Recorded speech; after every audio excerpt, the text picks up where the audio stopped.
Okay, everyone, hello. That photo you see there is one I took a few years ago, and this is the Habitat collection from Recollections that I'm going to scrapbook on to. This is a fantastic collection. I got it for $2 at a clearance event at Michael's, and I love it. I used it for a book, which you can see back in, it's one of my older videos, and the photo I had just gotten the camera. It's actually the camera I used to shoot my videos, but I have a different camera that I shoot with now. And I just love the way the picture came out, and I've been dying to scrapbook it. And the challenge from the Victoria Marie Facebook group, I told you in the intro, was to use a song lyric. So I chose Sunrise Sunset, and that's to talk about lighting when shooting your photos, the magic hour of 1 hour before sunset and 1 hour after. It's called the magic hour in photography. You get the best light. It's incredible. So to really show off the lighting and the photo, I decided to double mount the photograph and to mount it in a way so it looks really clean and crisp. And so I started with a craft, regular craft cardstock. And then I'm going to mount it also onto this cream colored cardstock. So I get this beautiful 1/8 inch double border. And I'm burnishing from the back of the picture so that I don't do anything to the photo, like scratch it or get fingerprints on it. Yeah, I found that burnishing from the back really helps the glue to stick down. I have to use that tear tape because my gun's acting up again. Okay, so once I got this this picture mounted, I'm looking at this background paper and I love it. It's very dark and chocolatey, and I was a little nervous at first, but the Habitat papers, they're all very vintagey. They've got like these textures on them, glossy. The page, you could see when I first trimmed off the edge, that paper was glossy and shiny on the pictures that are on there, the butterflies and things. Okay, that card is from Project Life Cinnamon Edition kit. I like it because it's a documented, and the color, that gray, was a very blue gray. The red paper is again from the Habitat collection. All the paper I'm going to use from now on is going to be Habitat, except for that shiny piece, which will make it in there, but not that way.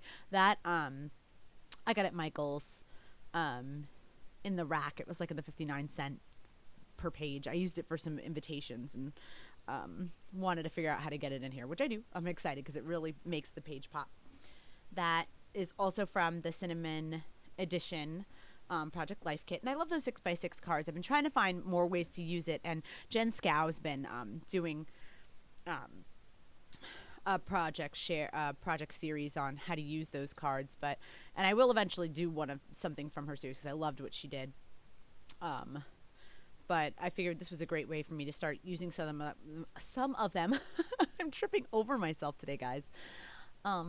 Just to add a little something to my layout because that Recollections Habitat paper didn't have any cutouts. This was before everybody started to get really into cutouts that this paper had come out.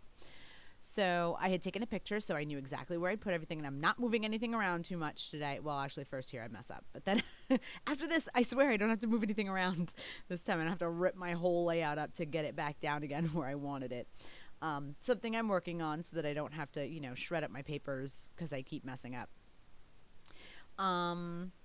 Yeah, I really love the paper. It's very textured, really interesting. And here I'm just trying to figure out how much spacing I want to use on the card, because I didn't want it to show too much of that white and to like throw the balance of the layout off. And next, I decide I'm just going to, while I have the papers down, put that glue down and get it right smack where I want it, just at the top and bottom, in case I decided I wanted to shove something else behind that paper, which I don't think I shove it behind there, but I do behind the other, behind the photo. And that's why when you'll see here, I go really far into my picture, so that I have lots of room to add embellishments like other papers, and like you'll see I have these beautiful leaves, these metallic colored leaves that are made of paper that I end up shoving in behind everything. So it's a good tip to really, make sure you get your glues and stuff in towards the center. I'm going to use my Heidi Swap Shine Mist here. This is it in gold. I did it early so that, because I really didn't feel like blow drying. I was very lazy today. And started early so it could dry. Those are from the $1.50 bin at Michael's. There's some wood buttons, and that's American Crafts twine. You can get it in one of those packages. They have a lot of ribbons and a lot of twine. I got it a long time ago at Marshall's. And I'm just going to add some of this twine to the button. When I took it off the packaging, I did not take the foam square because I really wanted to get it as flush as possible. I'm finding my scrapbook is getting a little full, a little too fast. So I'm trying to keep my embellishments just a little bit flatter to the page and not have too much raised stuff. So once I tie my knot, I am going to try and like curl the ends a bit with my finger. I had to retie the knot because I found the way that I tied it before it was sticking out in a funny direction. So just going to try and figure out where I want it. And I'm not going to glue the button down until I'm absolutely sure I like where it's sitting. And here's me again with this. It's called Champagne is the color. It's like a champagne pearlescent paper. It is absolutely beautiful. The invitations came out great. If you go to the Risa Marie Facebook page, you can see samples of the invitations that I use that on. But if you want to add a little pop to your projects and you have a collection but you're kind of tired of your paper, or maybe you feel like there's a little something missing, it's a good idea to just go to like Michael's, AC Moore, whatever you have near you, Hobby Lobby, and go to the racks and pick out a paper. I mean, they're always on some kind of sale. I think I got those for like some ridiculously cheap amount, that paper, which I was able to pass that savings back on to the bride because anybody else would have probably charged her twice as much because they weren't thinking about affordability of the product.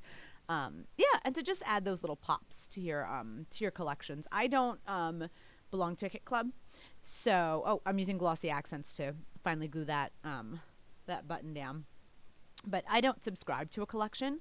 I create my own collections of things that I like, or I just make purchases and kind of like as I go, okay, these are things that I have in my haul that I want to use. Like these gorgeous, gorgeous leaves. I've had them forever, and I'm finally starting to like really dig into that kit. I think they are from Recollections, those leaves, and they're beautiful. I mean, absolutely gorgeous. They came in copper.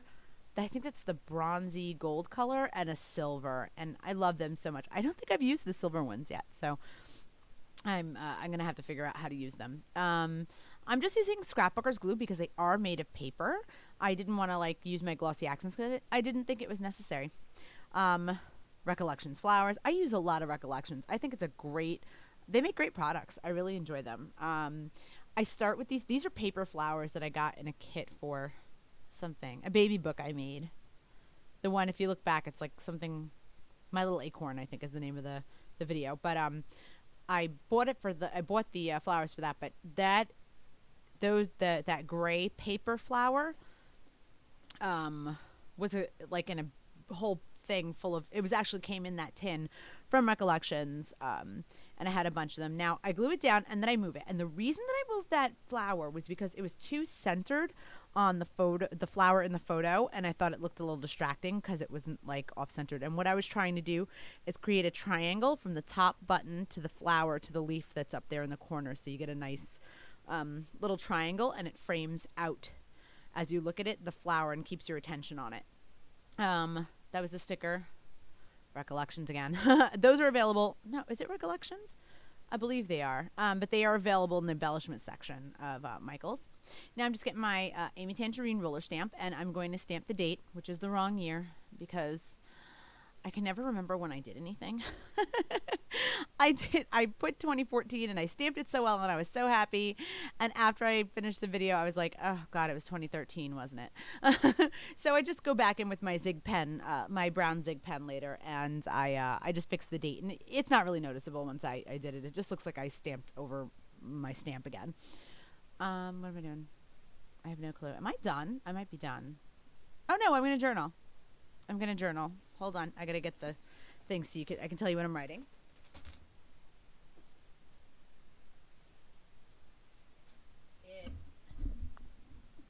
Sorry. It says, the magic hour, as it is commonly called, 1 hour before sunrise or sunset creates photography light that is glorious. And it really does. Guys, if you're looking to shoot outdoors, wake up early and go to sunrise and shoot. Go during sunset and shoot. And don't just shoot the sunrise and the sunset. Shoot objects, shoot flowers, shoot your family. You will get some of the most beautiful light. It just looks, amazing. It's absolutely amazing light. Okay, so it took me time to figure out which letters I wanted to use. These are chipboard alphabet stickers. They came from the Target dollar spot, and they are they look like plain cardboard, almost like the gray color of chipboard. Yeah, they're chipboard. Leah, but that plain gray chipboard color with little white polka dots. So I took some packaging and I just put it on there because it wasn't going to stick and lined up where I wanted my letters. So here I'm using, once I figured out where I wanted my letters, by using the packaging first, I looked at the paper, and on the paper there were words, and the words all were linear. So it was great because I had a nice straight line to work with. But if not, I could have put my ruler across, because you can see I have a gridded mat, and I could have put my ruler across there and just laid the letters right up against the ruler so I got a nice straight line. Okay, so after I got the words on the title, I wanted something to break it up. So I took the letter I, and I'm going to glue it sideways. And I glue my letters down. I glue my thickers. I glue my letters. The only things I don't glue are like alpha tiles because they stick really well. But I always use some kind of Scrapburger's glue to make sure my letters aren't going to come off. And, 2 years from now, I go into my book and all my letters are at the bottom of the page, just hanging out in there like a cellophane, shaker packet. Okay, so I just wanted to add a little something to kind of anchor those words there. And I choose another one of those sticker embellishments and glue it down. And I even put glue on the back of those stickers because those pop dots don't stick so great. I really just use them for volume. And it came with it on, but I find that pop dots don't stick very well. Okay, so I'm done, and I'm really happy with the results. And here I'm just going to show you the close-ups. I hope you guys enjoyed the layout. Y'all have a great day. Take care.